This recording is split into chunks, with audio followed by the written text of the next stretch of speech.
Hey guys, in this video I'm going to show you how to increase population in Township, a mobile game. If you find this video helpful, please consider to like this video and subscribe to my channel.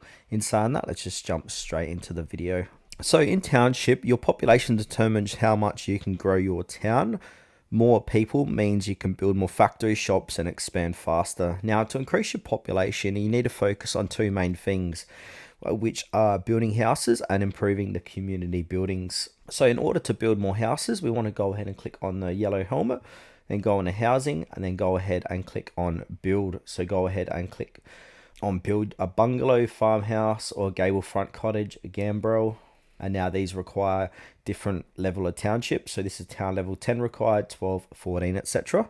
So each house adds a certain number of residents to your town. So your bungalow is going to give you the smallest amount, to your gambrel, it's going to give you a larger amount of people.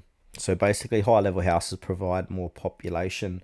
Now, another thing what we can do as well is construct community buildings. So this unlocks population potential. So houses alone won't increase the population unless you also build those community buildings. So jump back over to your store, click on the community buildings, and now you want to go ahead and build these community buildings. So community buildings set the maximum population cap your town can hold. For example, schools, cinema, shopping mall, stadium, etc. These required construction materials though. So these are bricks, nails, glass, etc., which you get from trains, planes, or market trades.